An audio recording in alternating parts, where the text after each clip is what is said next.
Someone slipped under a random car in a shopping mall parking lot, spent less than a minute with a power tool, and walked away with something worth more than a kilogram of pure gold.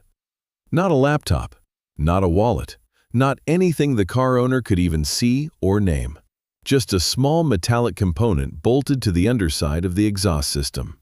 The police report called it a catalytic converter theft. What the report did not say, what almost nobody ever says out loud, is that the person who did this understood the value of what was inside that component better than the car owner ever will.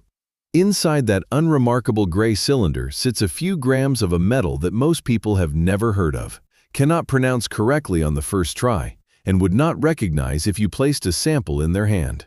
And yet without it, the air in every major city on this planet would be measurably more toxic right now.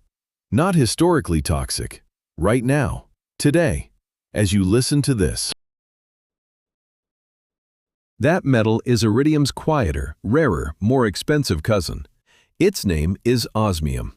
No, wait, let me correct that immediately, because the correction itself tells you something important. People constantly confuse it with other metals in the same family.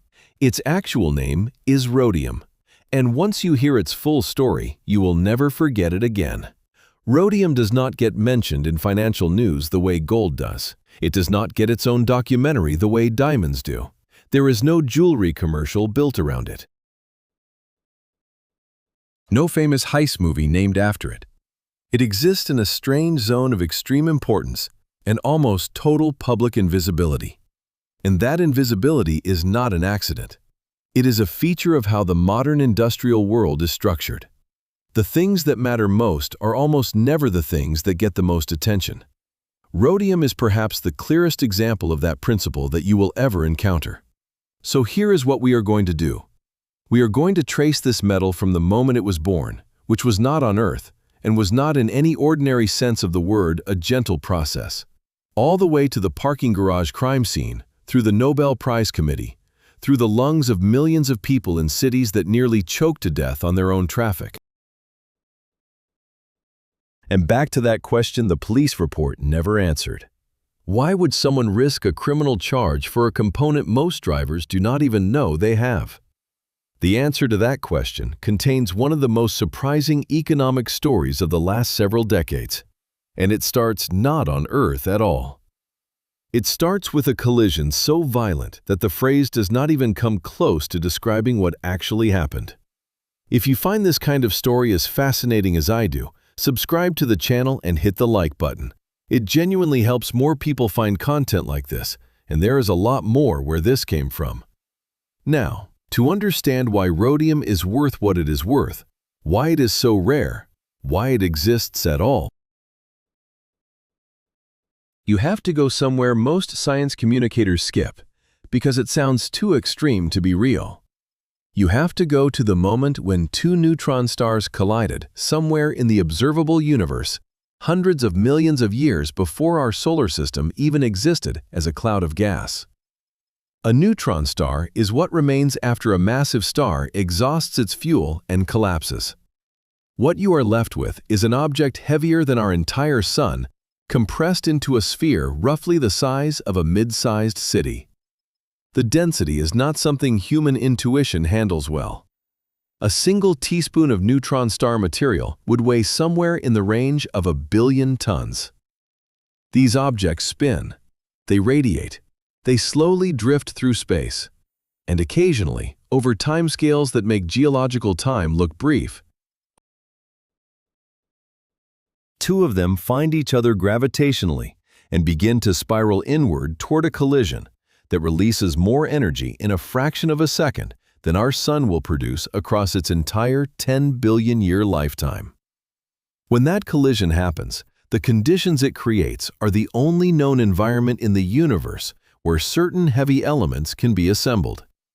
The process is called rapid neutron capture. Atomic nuclei absorb neutrons faster than they can decay, and in doing so, they build up into elements that no star could produce through ordinary fusion. Elements like gold, like platinum, like rhodium. The explosion that follows, called a kilonova, scatters this material across space, in an expanding cloud that can travel for millions of years before it encounters a region where new stars and planets are forming. Our solar system formed from exactly that kind of enriched cloud. The rocky planets, including Earth, incorporated those heavy elements as they accreted. Gravity then did what gravity does. The heaviest materials sank toward the core. What remained in the crust was only a residue, a trace, a whisper of what had arrived. For rhodium specifically, the crust contains roughly 1 milligram per ton of rock in the most generous estimates. 1 milligram per ton. That is the cosmic inheritance we are working with. And yet somehow, from that almost incomprehensible scarcity, human industry extracts enough rhodium each year to run the global automotive sector. The question is how?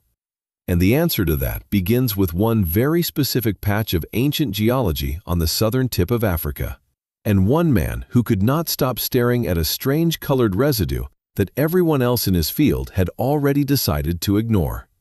So that specific patch of ancient geology. Let me tell you exactly what it is.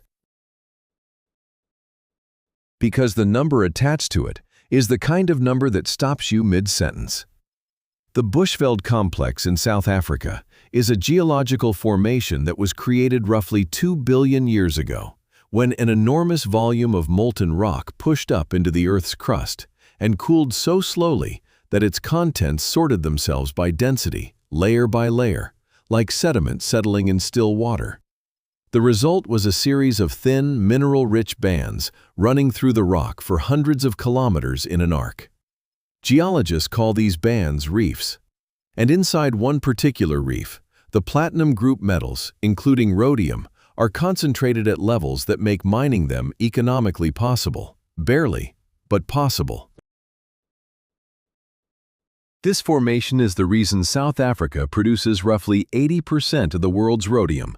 Not because the country is lucky in some general sense, because 2 billion years ago, magma cooled at exactly the right pace in exactly the right place.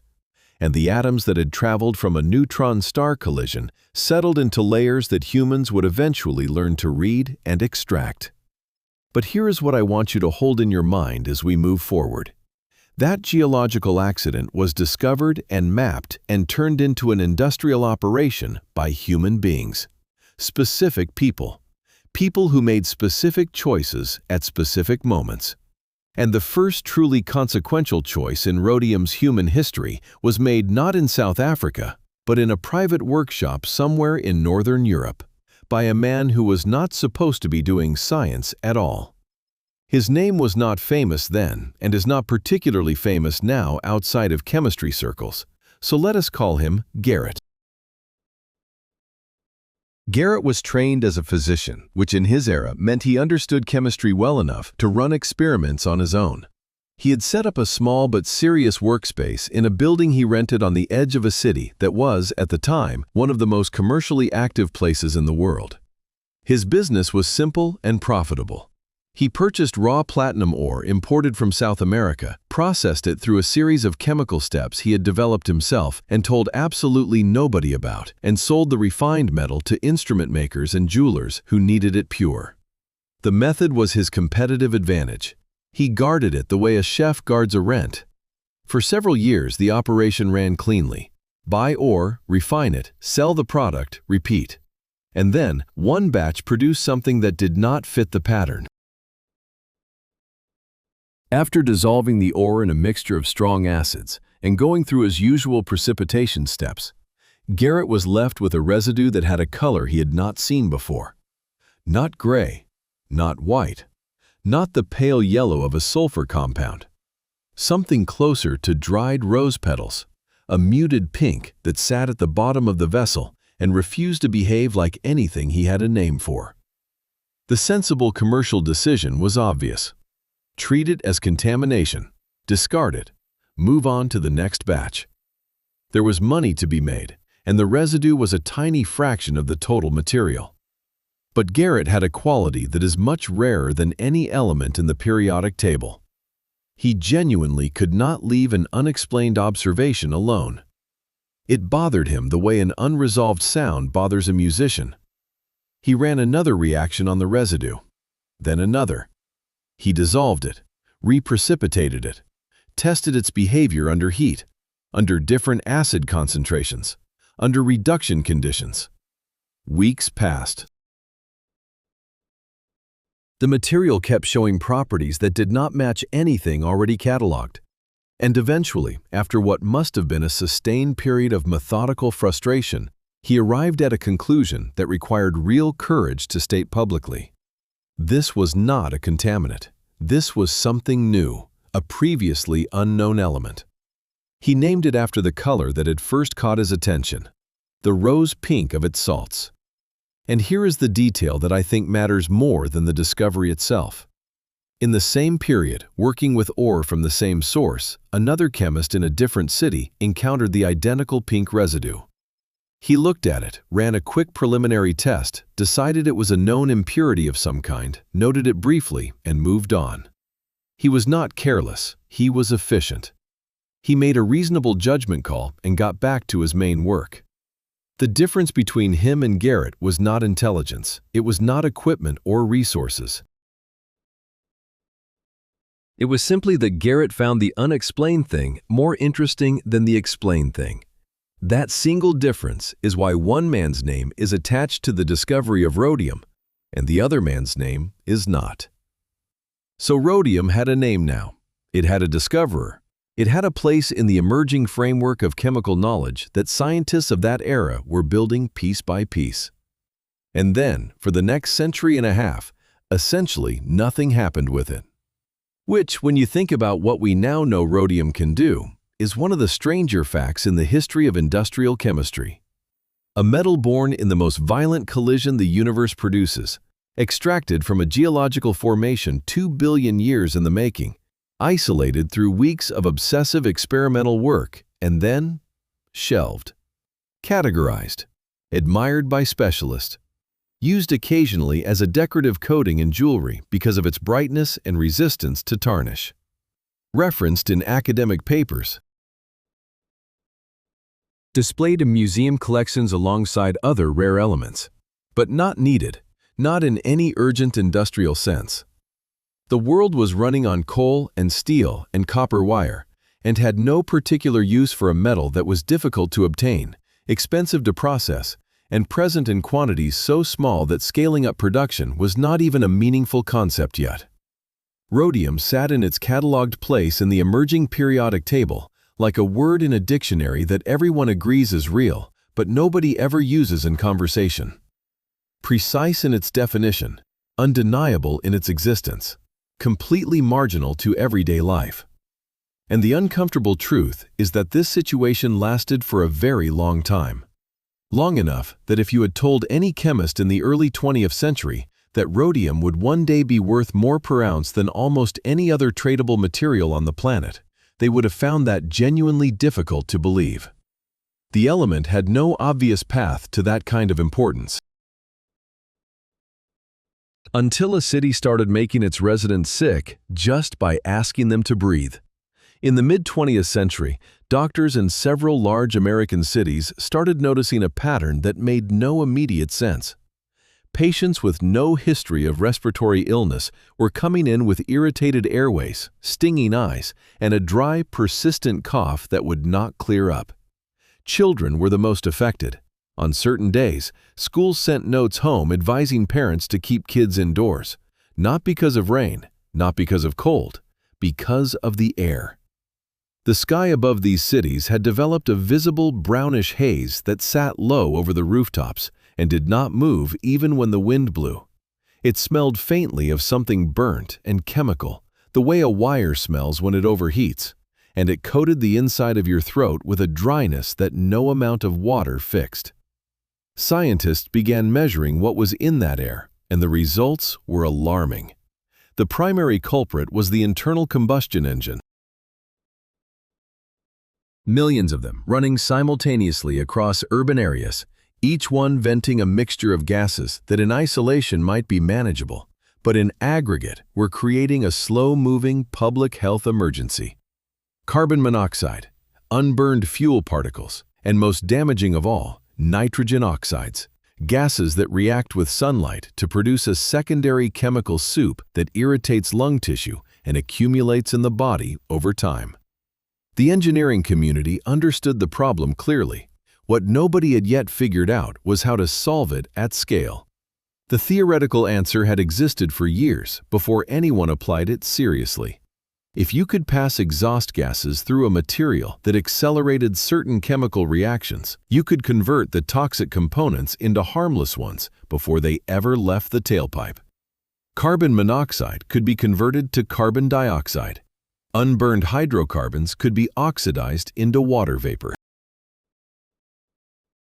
And nitrogen oxides could be broken down into plain nitrogen and oxygen, the same gases that make up the air we breathe.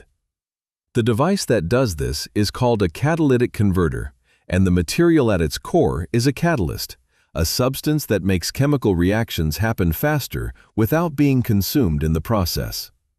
The first generation of these devices handled the oxidation reactions reasonably well using platinum and palladium. But the nitrogen oxide problem was harder. Breaking those compounds apart required a different kind of reaction under a completely different set of conditions, and platinum and palladium were not particularly good at it. Engineers needed a third metal, something that could sit inside an exhaust stream, endure temperatures swinging from cold start to over 1,000 degrees Celsius multiple times a day, resist corrosion from the aggressive chemistry of combustion byproducts, and specifically catalyze the decomposition of nitrogen oxides with high efficiency. When they ran the tests, one metal kept coming out on top, the same one Garrett had isolated from a pink residue in his private workshop, the one that had spent a century and a half doing essentially nothing. Rhodium. The legislation that forced this solution into existence gave automakers a timeline that most engineers privately considered impossible. A reduction in toxic emissions of roughly 90% within a few years. The number was not negotiable. So the three-way catalytic converter was developed.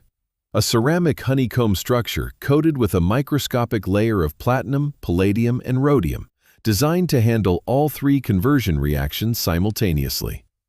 The amount of rhodium in each unit was small, just a few grams.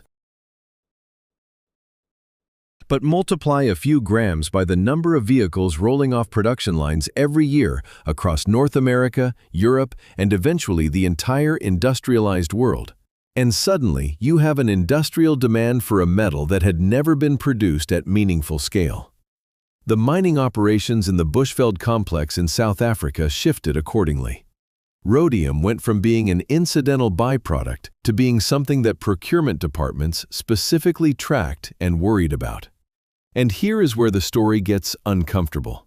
Because the moment rhodium became industrially essential, the geography of its supply became a strategic problem that nobody has fully solved to this day. That geography is brutally simple and brutally concentrated. Roughly 80% of global rhodium production comes from one country, South Africa. Specifically from that ancient geological formation we talked about earlier, the Bushveld complex, where those thin platinum group metal-rich layers run through the rock for hundreds of kilometers beneath the surface. The mining operations there are some of the deepest and most technically demanding in the world. Workers descend into shafts that go kilometers underground, into heat and pressure that requires constant ventilation systems just to keep the environment survivable.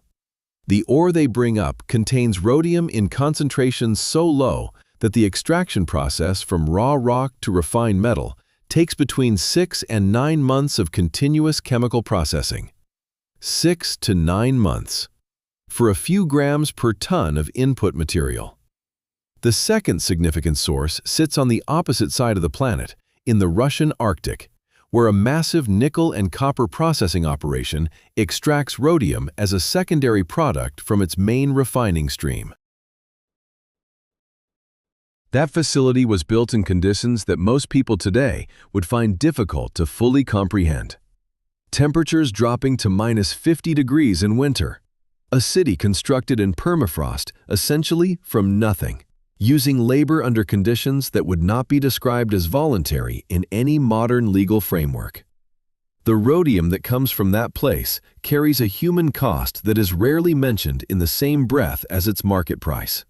But it is there, and it represents roughly 10 to 12% of annual global supply.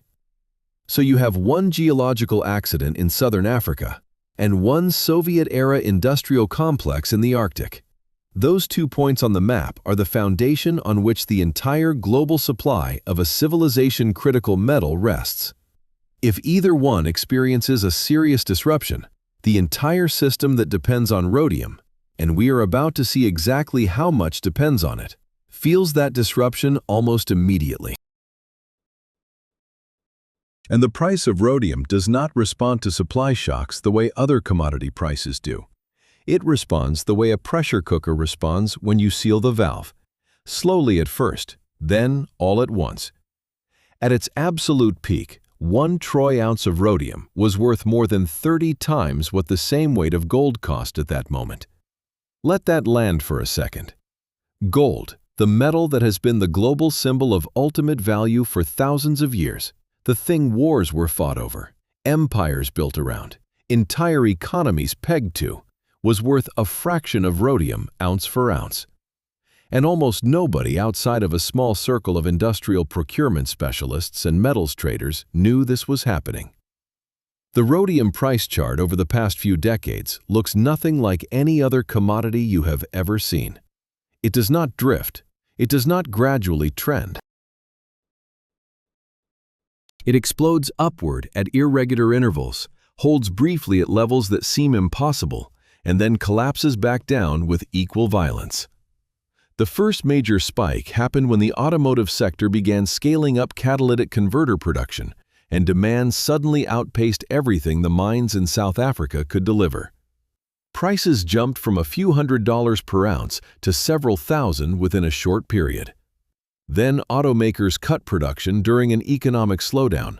Secondary metal came back into circulation from recycled converters, and the price crashed by more than 90%, back to near where it started. The people who had bought rhodium at the peak lost fortunes. The people who had shorted it or simply stayed out looked like geniuses. Then the cycle reset and began again. The second great spike was triggered by a collision of factors that individually might have been manageable, but together created a pressure situation the market had no mechanism to absorb. Environmental regulations in Europe tightened significantly. China introduced new emission standards that required higher concentrations of platinum group metals and catalytic converters sold in that market. Global vehicle production was recovering from a sharp pandemic-related drop, meaning orders were surging just as mining output was constrained. And then South Africa's power grid, which had been struggling for years with chronic shortages and aging infrastructure, began failing in ways that directly affected mine operations.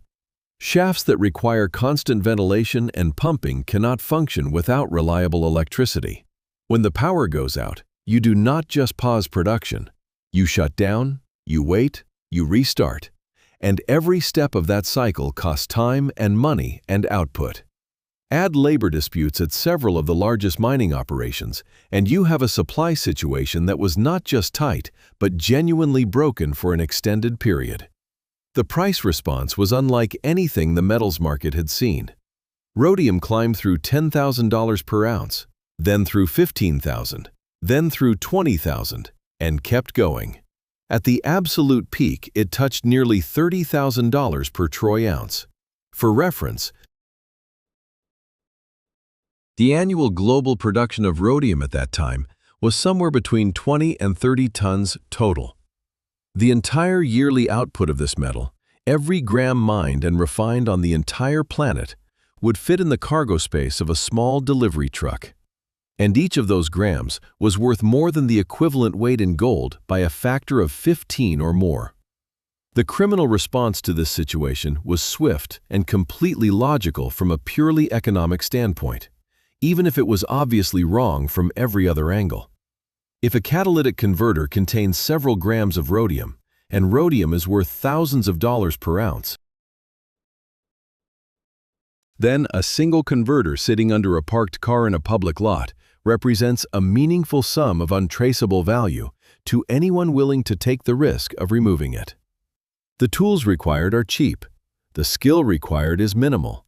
The time required is under a minute. And the buyer network that processes stolen catalytic converters and extracts their metal content had been operating quietly for years before the price spike, expanding rapidly as the economics became increasingly compelling. Insurance companies in multiple countries began tracking the numbers, and what they found was remarkable. Tens of thousands of vehicles per year in the United Kingdom alone were targeted. In the United States, the figures were even higher. Certain vehicle models became prime targets, not because they were expensive or prestigious, but because their converters happened to contain higher concentrations of platinum group metals for technical reasons related to how their engines operate. Hybrid vehicles in particular. The irony of a vehicle designed to reduce environmental impact becoming the preferred target of converter theft, because of the very component that makes it environmentally cleaner, is the kind of detail that would feel too on the nose if you put it in a film. But there it is. Atoms from a neutron star collision, extracted from kilometers underground, processed for the better part of a year, installed in a vehicle to clean the air, and then removed with a power tool in a parking garage by someone who understood their value better than the car's owner ever did. Now pull back from the crime scene and look at the full picture of what rhodium actually touches in the world, because the catalytic converter is only the most visible connection. And once you see the rest of the list, the idea that this metal is obscure starts to feel genuinely strange. Consider the walls of the building you are in right now. If there is fiberglass insulation inside those walls, and in most modern construction there is, that fiberglass was produced by forcing molten glass at temperatures above 1200 degrees through thousands of tiny holes in a specialized die. That die is made from a platinum-rhodium alloy. Rhodium is what gives the alloy the hardness and heat resistance to survive that process for long enough to be economically viable. Without it, the die deforms, the holes change shape, the fiber quality drops, and the entire production process breaks down. So rhodium is in your walls. Now think about the screen you might be watching this on. The glass in that display was produced through a high-temperature forming process that uses equipment with rhodium-bearing alloy components at the critical contact points. Rhodium is in the manufacturing chain of your screen. The food on your table connects to rhodium through a path that is slightly longer but just as real. Industrial production of nitric acid, which is a key input for nitrogen fertilizers, which are the foundation of the agricultural yields that feed roughly half the global population, runs through a catalytic process that uses platinum-rhodium alloy grids. The rhodium in those grids is what keeps them mechanically stable at the reaction temperatures involved. Remove the rhodium and the grid degrades faster. The process becomes less efficient, and the economics of fertilizer production shift in ways that eventually reach the price of grain. That is the chain. Rhodium to acid, to fertilizer, to food. It is not metaphorical. It is industrial chemistry running continuously at scale right now in facilities on multiple continents. And that is before we get to the thermocouples measuring temperature in steel furnaces, the precision contacts in medical instruments, the coatings on components inside aircraft engines. Rhodium is threaded through the infrastructure of modern life so completely that tracing all its connections would take longer than this entire story. But here is the part that truly surprises people when they first hear it. After all of that, after the catalytic converters and the fertilizer grids and the fiberglass dies and the display glass, there is still one more chapter in rhodium's story that almost nobody connects to this metal. A chapter that involves a chemistry laboratory, a set of molecular structures that behave like mirror images of each other, and a disease that affects millions of people worldwide. And it starts with a scientist who is not trying to solve a medical problem at all. A molecule that looks identical to its mirror image can either save your life or do absolutely nothing. And for decades, medicine had no reliable way to tell them apart during production. This is not a minor technical detail. This is the difference between a drug that works and a drug that is half useless at best. Many of the most important pharmaceutical compounds exist in two mirror image forms. Like a pair of gloves that look the same but cannot be swapped. Your body recognizes the difference instantly. One form fits the biological lock it is meant to open. The other form does not fit at all, or sometimes fits the wrong lock entirely. Standard chemical synthesis at the time produced both forms in roughly equal amounts mixed together, which meant that every dose of certain medications contained half the useful molecule and half of something the body either ignored or had to process and eliminate. The only solution was to find a way to manufacture exclusively the correct form, and nobody knew how to do that at industrial scale. Until a researcher named Harland, working in a university laboratory with no pharmaceutical agenda whatsoever, built a metal-centered molecular structure around a single atom of rhodium and noticed something that changed the direction of his entire research program. Harland was not studying disease. He was studying the geometry of how molecules bond to metal atoms at the center of complex chemical structures. His rhodium-based catalyst was designed to attach to certain organic molecules and transfer hydrogen to them under mild conditions, at room temperature, without the brutal heat and pressure that industrial hydrogenation had always required before. The precision of this reaction was what caught his attention first. When he modified the surrounding molecular architecture of the catalyst by attaching structures that were themselves asymmetric, the reaction began favoring one mirror image outcome over the other, with a consistency that should not have been possible based on what chemists understood at the time. The rhodium atom at the center of the structure was interacting with incoming molecules in a way that was geometrically selective. It was, in effect, choosing which hand to shake. A colleague of Harland's recognized almost immediately what this selectivity meant for pharmaceutical synthesis. If you could guide a reaction to produce predominantly one molecular mirror image, you could, in principle, manufacture pure forms of compounds that had previously only been available as mixed batches.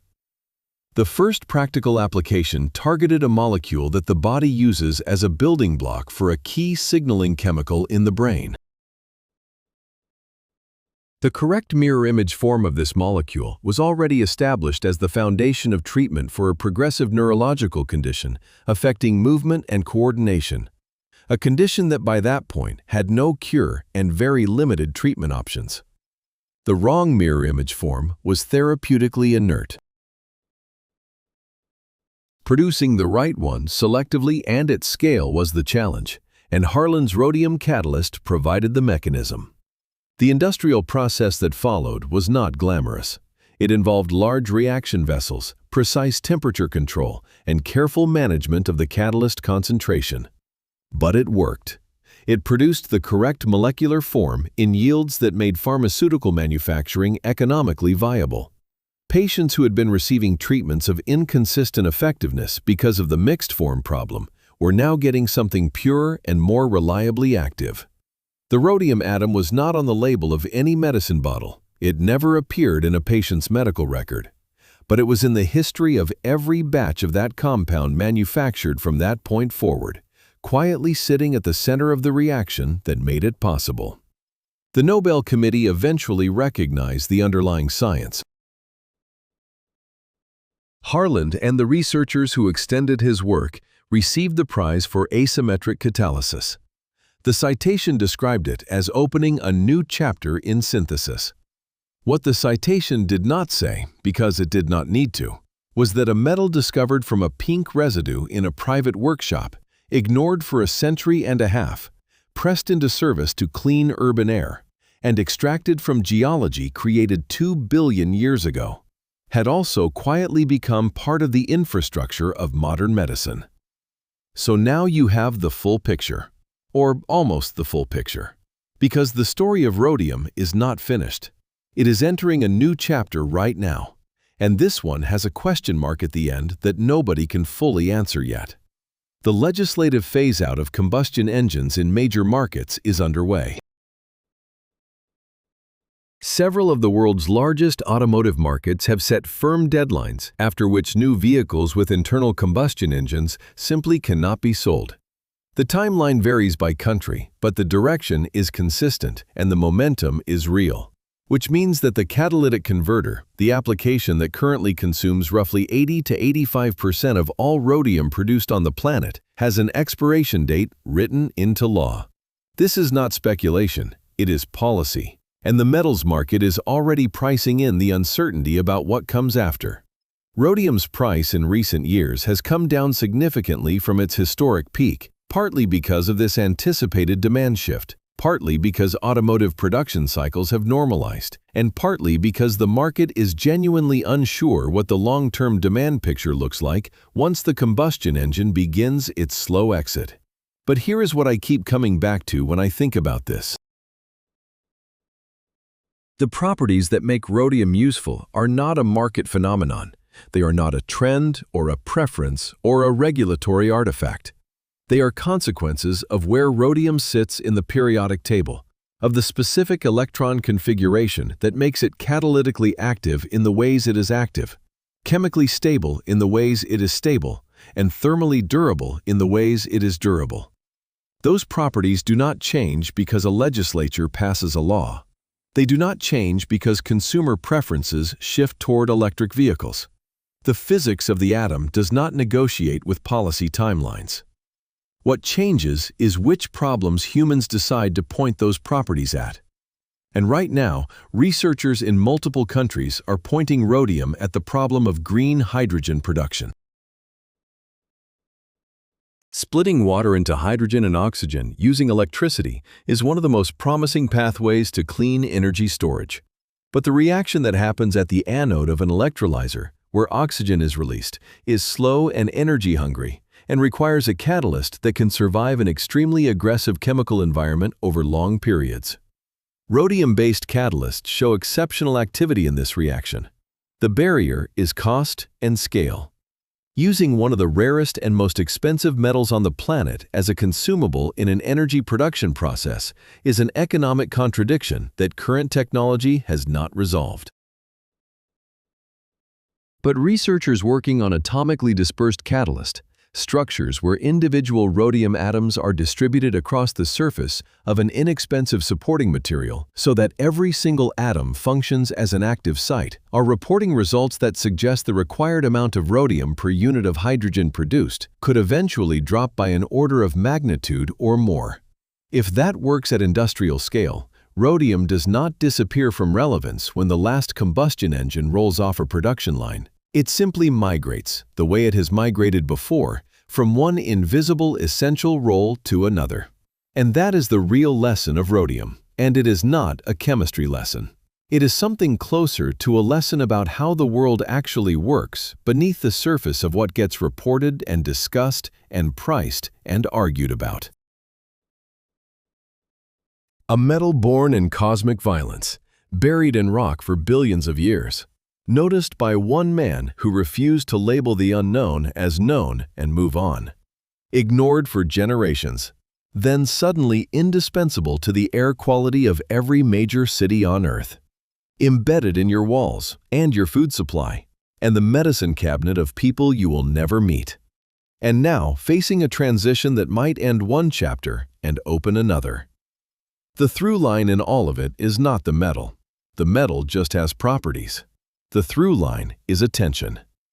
Garrett stopped in front of something he did not understand and refused to file it away.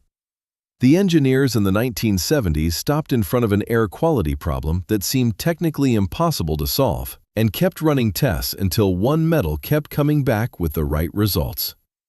Harlan noticed that his catalyst was geometrically selective and followed that observation somewhere nobody had told him to go. None of them were looking for the thing they found.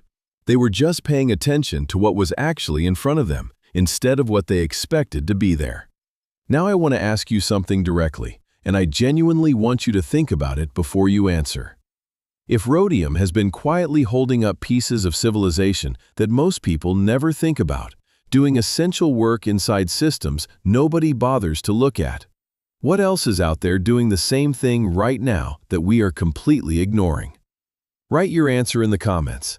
I am not being rhetorical. I am actually curious what you think it is.